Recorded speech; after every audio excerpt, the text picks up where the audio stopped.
Hendaknya kita menunjukkan sikap tegas, tidak membeli, tidak mengkonsumsi produk-produk yang berasal dari Zionis atau yang terhubung dengan mereka. Begitu pula produk-produk yang berasal dari Amerika. Kalau ada seorang bertanya kepada Rasulullah, Rasulullah menyamarkan jawabannya, artinya memberikan jawaban dalam bentuk kiasan. Kalau seandainya jawabannya agak sedikit sensitif, Rasulullah berkata, tanya kepada istri-istri Rasulullah SAW. Hendaknya kita selalu membiasakan diri kita untuk banyak merenungkan ayat Allah, bertafakur, agar kita betul-betul dapat menumbuhkan iman kita, keyakinan kita kepada Allah, dan mendorong kita untuk tunduk di hadapan kebesaran dan keagungan. Inna hadhihi ummatukum ummatan wahidatan wa ana rabbukum fa'budun. وَمَا أَرْسَلْنَاكَ إِلَّا رَحْمَةً لِلْعَالَمِينَ.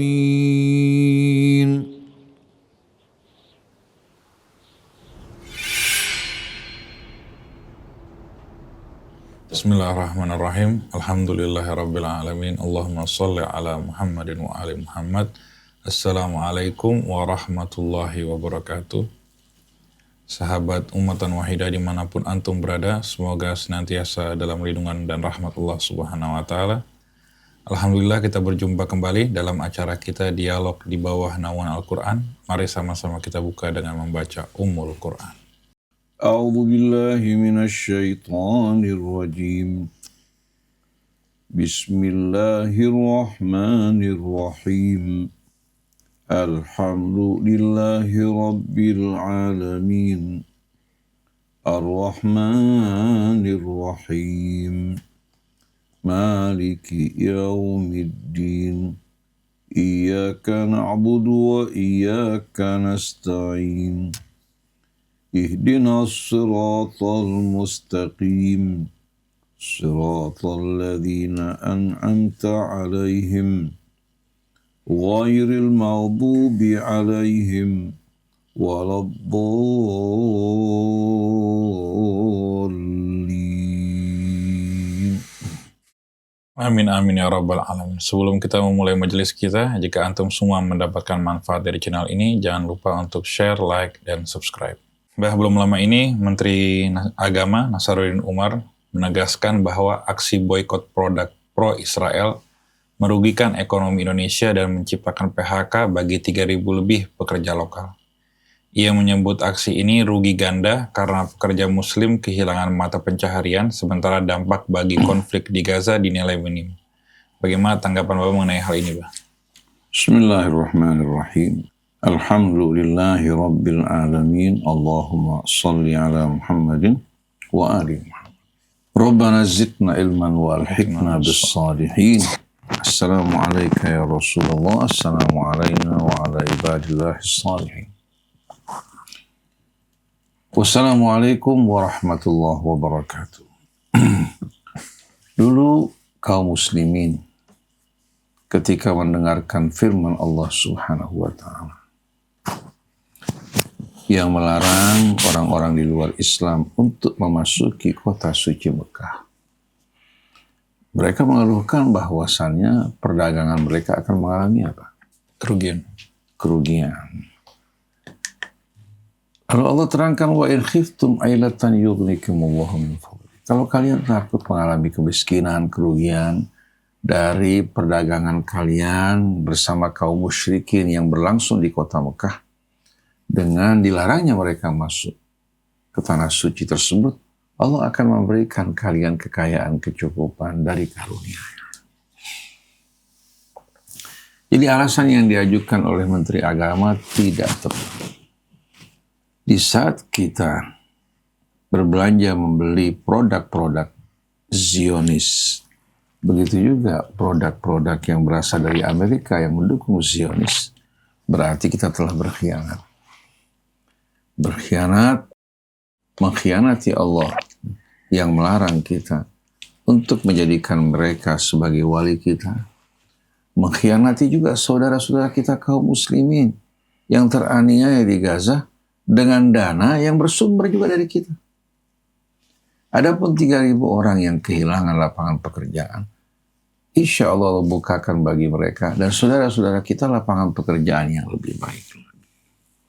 Jadi jangan karena alasan seperti ini kita membolehkan apa yang diharamkan Allah, apalagi menyangkut sikap solidaritas kita terhadap saudara kita kaum muslimin yang teraniaya.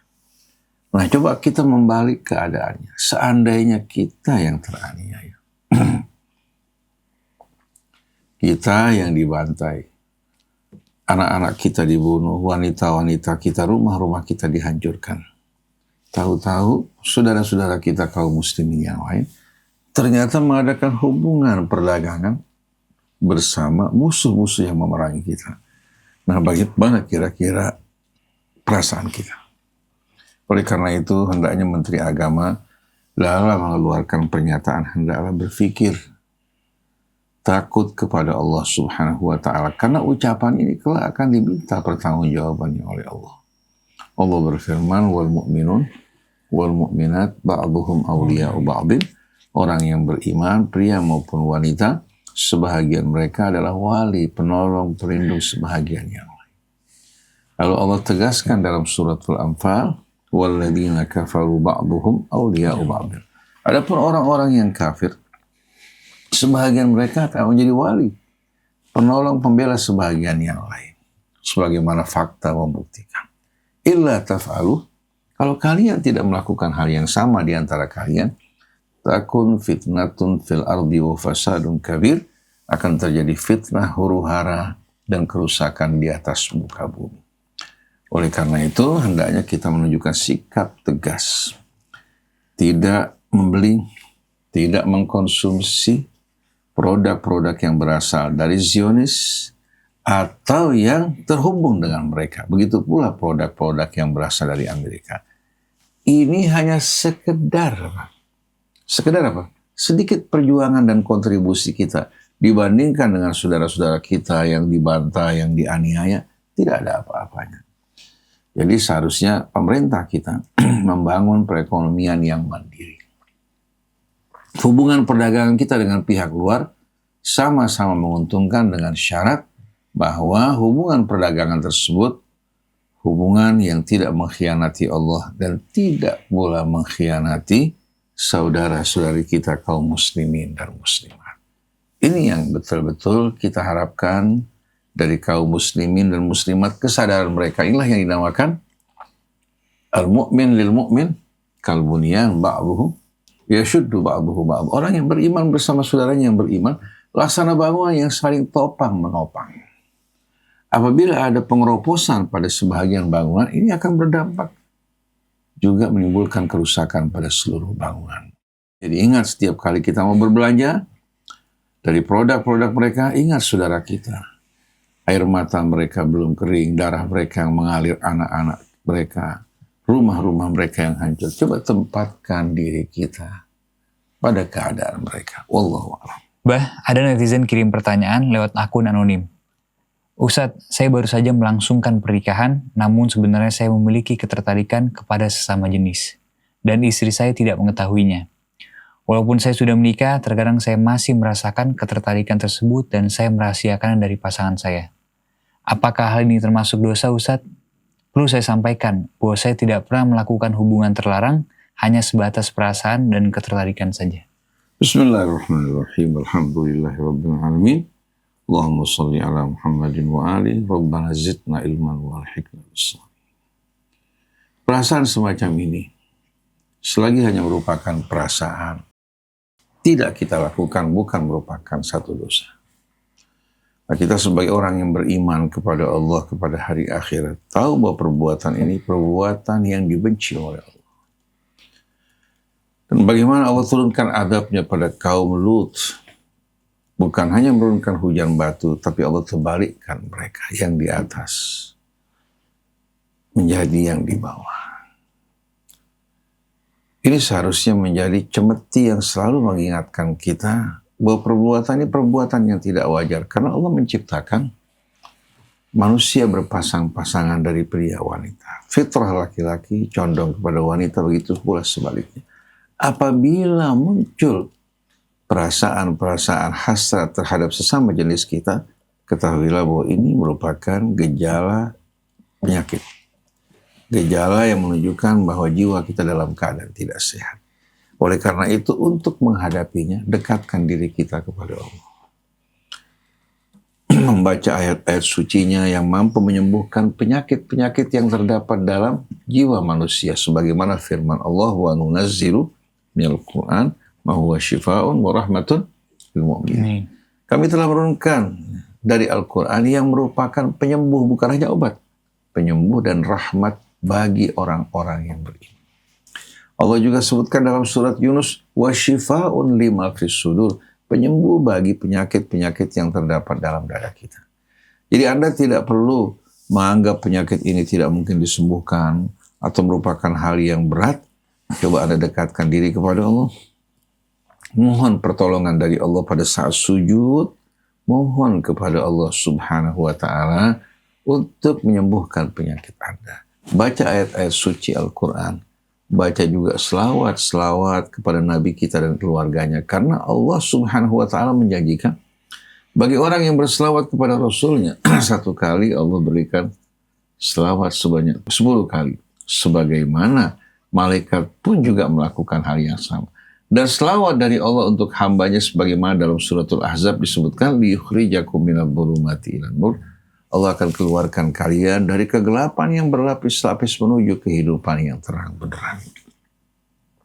Sebagaimana seorang laki-laki yang tadinya mungkin pernah berzina, kemudian berumah tangga, dia bertobat. Terkadang akan muncul hasrat di hatinya yang mendorong dirinya untuk mengulangi perbuatan dosanya. Tapi orang yang beriman, dia bertahan, mendekatkan diri kepada Allah, mohon kepadanya untuk menyembuhkan jiwanya dari penyakit-penyakit yang tidak sehat tersebut, agar dia tetap di jalan Allah Subhanahu wa Ta'ala. Nabi mengajarkan kita doa, ya muqallibal qulub, ya muqallibal qulub, ya muqallibal qulub, tsabbit qalbi ala dini. Wahai Allah yang kuasa mengubah hati manusia, tetapkan, teguhkan hatiku dalam agamamu, artinya dalam jalan yang Allah ridhai. Jadi, saudara kita sudah berumah tangga, semoga Allah membantu Anda terbebas dari penyakit tersebut. Berjuanglah dengan mendekatkan diri kepada Allah, salat, membaca Al-Quran. Pada saat sujud, setelah membaca Subhana Rabbiyal A'la wa bihamdih, Anda berselawat, kemudian mohon pada Allah. Dalam bahasa Indonesia, teteskan air mata agar Allah Subhanahu wa Ta'ala mengeluarkan Anda dari kegelapan menuju kehidupan yang terang benderang, agar Allah membuat Anda mencintai istri Anda dan dipalingkan dari perbuatan-perbuatan dosa maksiat terhadap sesama jenis yang merupakan perbuatan yang akan mengundang murka Allah dan azabnya di hari akhir nanti. Wallahu a'lam. Mbak, ada pertanyaan dari sahabat Ummatan Wahidah. Assalamualaikum Ustadz, izin bertanya tentang masalah warisan dalam keluarga saya. Ayah saya ketika dulu meninggalkan ibu serta 6 orang anak. Pada saat itu saya dan beberapa saudara saya masih kecil dan masih membutuhkan biaya hidup serta pendidikan. Sementara kakak pertama saya sudah dewasa dan ada juga di antara saudara kami yang sudah bekerja. Harta yang ditinggalkan oleh ayah kami berupa sebuah rumah. Setelah ayah meninggal, ibu kami menawarkan kepada kakak pertama agar rumah tersebut diberikan kepadanya dengan syarat kakak pertama menanggung biaya hidup ibu dan membiayai pendidikan kami adik-adiknya sampai selesai. Apakah ibu kami berhak menawarkan rumah warisan tersebut kepada salah satu anak? Padahal itu merupakan hak seluruh waris. Apakah sah jika hak kami sebagai ahli waris, terutama kami yang saat itu masih kecil, dialihkan kepada kakak pertama dengan syarat seperti itu? Mohon penjelasannya Ustaz. Bismillahirrahmanirrahim. Alhamdulillahi rabbil alamin. Allahumma salli ala sayyidina wa nabiyyina Muhammadin wa alihi wa sahbihi wa sallim. Rabbana zidna ilman wa alhiqna bis-shalihin. Menjawab pertanyaan saudara kita tadi. Bahwa seorang ayah meninggal dunia, meninggalkan 6 orang anak. Yang 2 sudah dewasa, sedangkan yang 4 masih apa? Pada masa belajar, masa kanak-kanak. Kalau kita perhatikan keadaan ini, kita temukan bahwasannya sang kakak sebanyak 2 orang ini yang telah dewasa, dia telah menikmati uluran tangan orang tuanya untuk mendidik, membesarkan mereka hingga mereka mandiri. Apa yang dinikmati mereka belum dinikmati oleh adik-adik.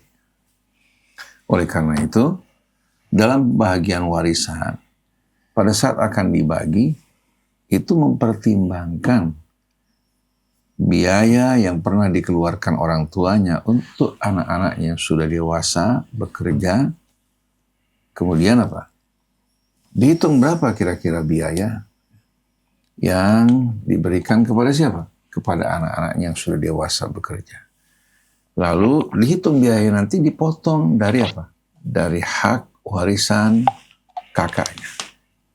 Pernah ada kasus seorang meninggal dunia meninggalkan seorang anak wanita yang sudah dewasa, menikah, kemudian diberikan rumah oleh orang tuanya. Sedangkan saudari perempuannya kebetulan masih pada usia SMP. Belum memiliki rumah. Kemudian juga belum berumah tangga. Pendidikannya pun belum selesai. Maka saya tanya kepada sang kakak yang sudah dewasa, yang sudah berumah tangga. Pendidikan kamu siapa yang membiayai? Dia bilang orang tua saya. Kemudian biaya pernikahan kamu siapa yang biayai? Orang tua saya. Rumah yang kamu tempati dari siapa? Dari orang tua saya. Maka hak saudari kamu sama dengan hak kamu. Dia belum punya rumah, maka hak dia untuk memiliki rumah yang nilainya sama dengan rumah kamu.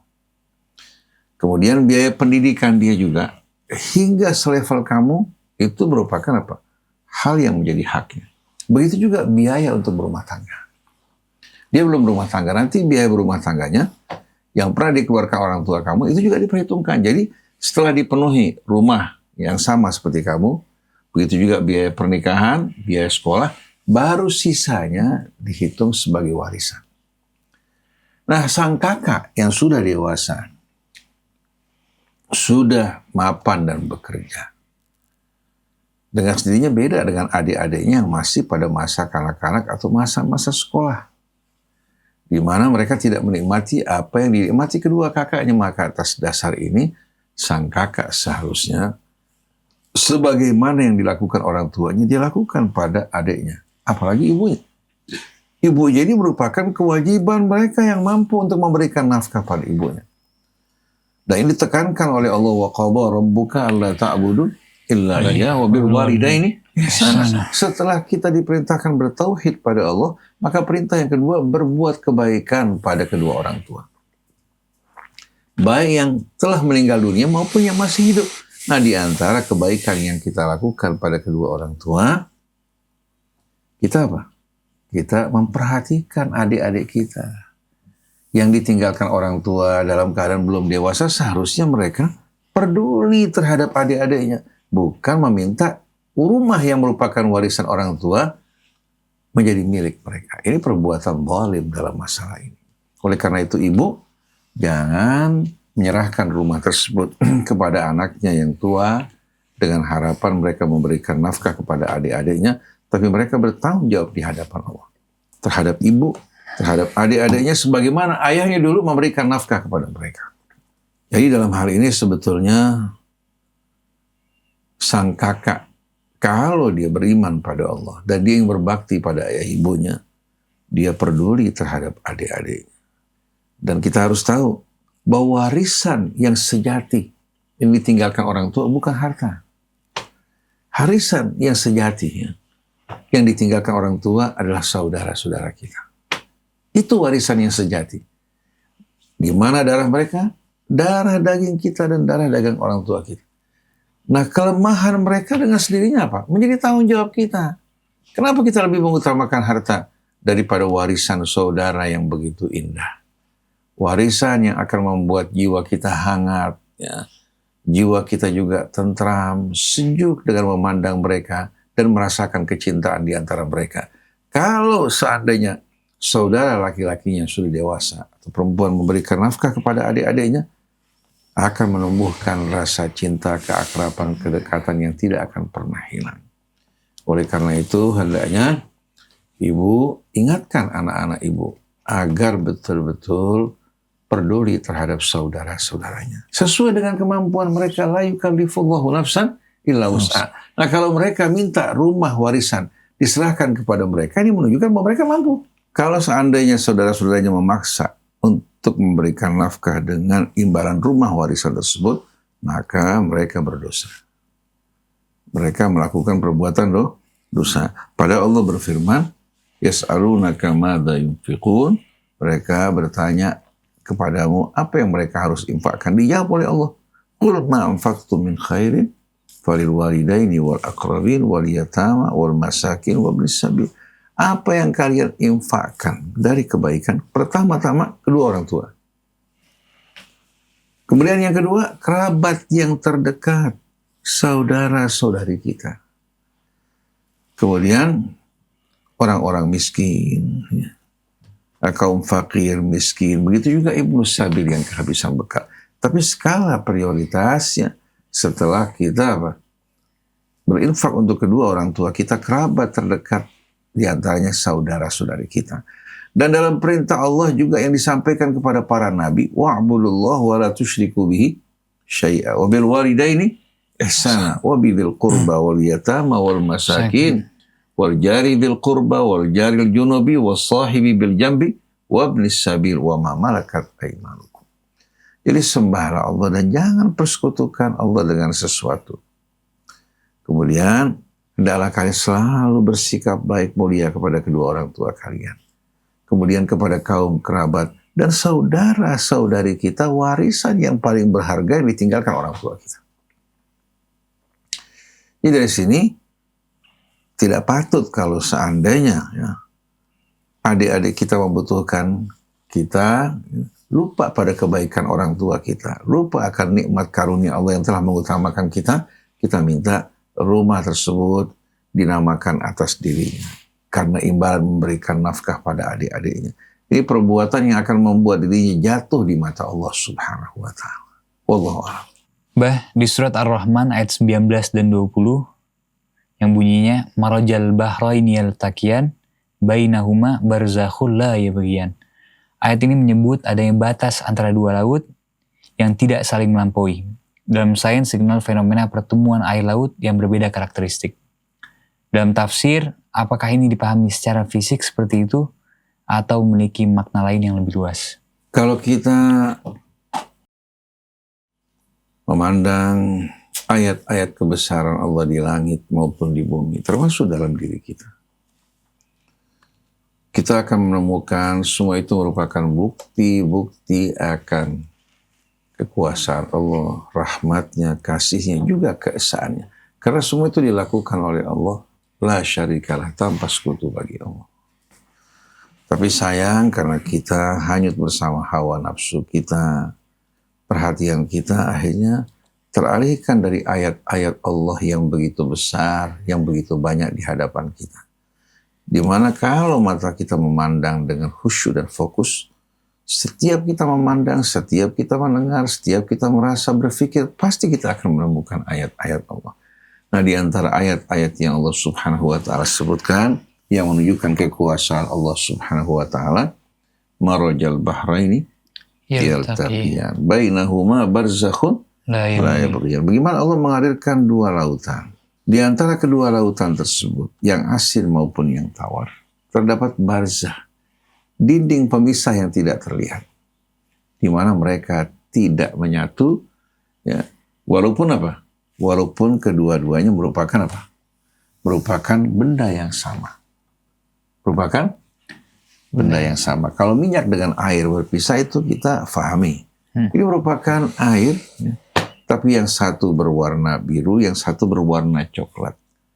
Bersebelahan tapi tidak menyatu seperti yang kita saksikan pertemuan di antara Lautan Atlantik dan Mediterranean. Tepatnya di Selat Gibraltar. Kita saksikan bagaimana terjadi pertemuan antara Lautan Atlantik dengan Lautan Mediterranean. Kita saksikan bagaimana nampak walaupun tidak terdapat batasan yang memisahkan, tapi ternyata apa? Pertemuan tersebut tidak menyatukan air tersebut.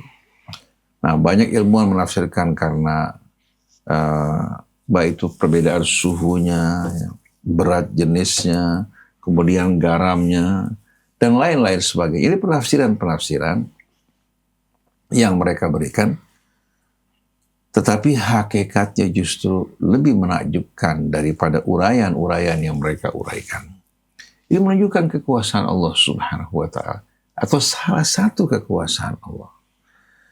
Jadi atas dasar ini hendaknya kita selalu membiasakan diri kita untuk banyak merenungkan ayat Allah, bertafakur, agar kita betul-betul dapat menumbuhkan iman kita, keyakinan kita kepada Allah, dan mendorong kita untuk tunduk di hadapan kebesaran dan keagungan. Karena manusia dengan ilmu mereka bagaimanapun luasnya, yang mereka ketahui hanya sedikit. Wa ma utitu minal ilmi illa qalila. Dia yang maha tahu, sedangkan kita hanya tahu sedikit. Dia yang maha kuasa, sedangkan kita merupakan hamba-hamba Allah Subhanahu wa Ta'ala yang lemah. Allah berfirman dalam surah Al-Imran, Inna fi khalqis samawati wal ardi wa ikhtilafil laili wan nahar la ayatin liulil albab. Sesungguhnya pada ciptaan langit bumi, begitu pula perkisaran siang dan malam silih berganti, penuh dengan tanda-tanda bagi orang-orang yang berakal. Siapa mereka? Alladzina yadhkuruna Allaha qiyaman wa qu'udan. Itu mereka-mereka yang selalu mengingat Allah baik pada saat berdiri, duduk maupun berbaring.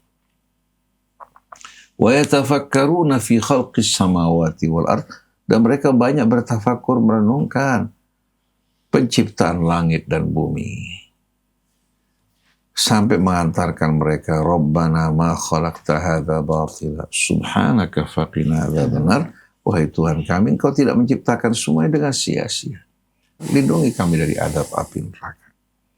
Artinya ulul albab dan orang yang berakal ini bukan hanya sebatas cerdas, memahami pengetahuan sains modernnya, tapi hati selalu teringat pada Allah. Hingga apa yang mereka lihat, mereka dengar, mereka renungkan, mereka temukan selalu dikaitkan dengan Allah pencipta mereka, yang selalu betul-betul melimpahkan nikmat karunia-Nya dan mendampingi mereka dalam setiap keadaan, dan Dia tidak pernah meninggalkan kita. Tapi kita yang selalu meninggalkan dan melupakan Allah Subhanahu wa Ta'ala. Wallahu a'lam. Bah Ali pernah dengar sebuah hadis yang menyebutkan bahwa Rasulullah pernah memasuki waktu subuh di bulan Ramadan dalam keadaan junub setelah berhubungan dengan istrinya. Kemudian beliau mandi setelah fajar dan tetap melanjutkan puasanya. Hadis ini sering dijadikan dalil bagi seseorang boleh berpuasa dalam kondisi junub. Yang menjadi pertanyaan Ali, mengingat hal ini termasuk ranah yang sangat pribadi, mengapa peristiwa seperti itu disampaikan secara detail dalam hadis? Apakah memang dalam Islam hal-hal yang bersifat pribadi seperti ini perlu dicontohkan langsung oleh Rasulullah untuk menetapkan hukum? Bismillahirrahmanirrahim. Alhamdulillahirabbil alamin. Allahumma shalli ala Muhammadin wa alihi. Rabbana zidna ilman wa alhiqna bis-shalihin. Satu hari dalam riwayat, Abu Hurairah mengatakan, siapa-siapa yang berada di bulan Ramadan, ketika datang fajar dia masih dalam keadaan junub, belum mandi, maka puasanya tidak sah. Ketika Ummul Mukminin As-Sayyidah Aisyah radhiyallahu anha mendengarkan hal ini, dia menegur Abu Hurairah, dari mana kamu dapatkan hadis ini? Apakah kamu mendengar langsung Rasulullah? Dia mengatakan tidak. Tapi saya meriwayatkan dari Al-Fadl bin Abbas. Dari Al-Fadl bin Abbas. Dan kita tahu bahwa pada saat itu Al-Fadl bin Abbas sudah meninggal dunia. Jadi hadis ini dipertanyakan, termasuk merupakan hadis-hadis yang syadz. Nah, untuk menjelaskan hal ini dalam riwayat disebutkan apa yang kamu ucapkan tidak benar. Karena Rasulullah SAW masih dalam keadaan junub, telah masuk waktu fajar, beliau mandi, kemudian beliau puasa. Dan tidak ada sama sekali berita seperti yang kamu sampaikan. Nah, sejauh mana riwayat ini benar atau tidak benar? Kalau seandainya riwayat ini betul-betul diriwayatkan oleh Abu Hurairah, ini merupakan sebuah kesalahan fatal. Atau mungkin banyak orang ya meriwayatkan hadis menamakan atau mengatasnamakan Abu Hurairah, seperti juga yang mengatasnamakan Abu Bakar, mengatasnamakan Umar radhiyallahu anhum, seperti berkaitan dengan ayat rajam. Orang meriwayatkan bahwasanya ayat rajam pernah turun, kemudian apa? Kemudian setelah itu menghilang. Dan mereka mengatasnamakan Sayyidina Umar dalam masalah ini. Kita meragukan riwayat-riwayat semacam ini karena Al-Quran kitab suci yang terjaga, terpelihara sebagaimana firman Allah, Inna nahnu nazzalna dzikra wa inna lahu lahafizun. Maka tidak mungkin akan ada sesuatu yang hilang atau tambahan yang ditambahkan ke dalam Al-Quran. Maka semua riwayat yang tidak sesuai dengan Al-Quran adalah batil. Jadi Sayyidah Aisyah menanggapi masalah ini, membantah. Kemudian menjelaskan kondisi Rasul. Karena apa? Karena adanya riwayat-riwayat yang diada-adakan. Oleh karena itu kita harus berhati-hati dalam menerima riwayat. Karena riwayat berbeda dengan kitab Allah. Kalau riwayat merupakan kumpulan dari usaha manusia, bisa saja dia salah, bisa saja dia berbohong. Tapi kalau Al-Quran, la ya'tihil batilu min baini yadayhi wala min khalfih tanzilu min hakimin hamid. Jadi kadang-kadang memang ada yang dijawab ya agak sedikit agak sedikit katakan terang. Tapi biasanya kalau ada seorang bertanya kepada Rasulullah menyamarkan jawabannya, artinya memberikan jawaban dalam bentuk kiasan. Kalau seandainya jawabannya agak sedikit sensitif, Rasulullah berkata, tanya kepada istri-istri Rasulullah SAW. Jadi jawaban di antara wanita, di mana dijaga kesopanan, sebagaimana Al-Quran tidak pernah menggunakan bahasa-bahasa yang berbau porno untuk memberikan jawaban-jawaban. Karena apa? Karena Quran merupakan kitab suci, di saat menjelaskan sesuatu juga menjaga kesucian hati mereka. Seperti firman Allah, falamma taghasyaha hamalat hamlan khafifan famarrut bi. Ketika seorang laki-laki menyelimuti istrinya, mulai dia hamil. Maksudnya apa? Berkumpul. Begitu juga. Qalat rabbi anna yakunu li waladun walam yamsasni bashar. Wahai Tuhanku, bagaimana mungkin aku akan mendapatkan seorang anak padahal aku tidak pernah disentuh laki-laki. Maksudnya digauli. Tapi bahasa Al-Quran yang begitu indah, suci, bertujuan untuk mendidik kita agar betul-betul menjaga kesucian dalam ucapan perbuatan. Maka tidak patut ustadz ulama itu berbicara secara vulgar hingga menimbulkan tawa dan guyon. Ini akan merusak saudara-saudari kita. Sebagaimana yang kita jumpai pada saat ini marak di mana-mana tempat, di mana humor dan bahasa-bahasa porno ini menjadi bahasa yang dianggap merupakan hal yang biasa. Wallahu a'lam. Alhamdulillah kita sudah sampai di penghujung dialog kita hari ini. Jazakumullah khairan kepada Bapak atas penjelasan yang membuka wawasan. Semoga apa yang disampaikan hari ini menjadi wasilah kebaikan bagi kita semua, bagi sahabat Ummatan Wahidah yang ingin berkontribusi dalam pengembangan dakwah Ummatan Wahidah bisa disalurkan ke rekening Ummatan Wahidah di bawah ini. Jangan lupa untuk terus mengikuti channel Ummatan Wahidah dan sebarkan kebaikan ini kepada sahabat-sahabat yang lain. Wassalamualaikum warahmatullahi wabarakatuh. Waalaikumsalam warahmatullahi wabarakatuh.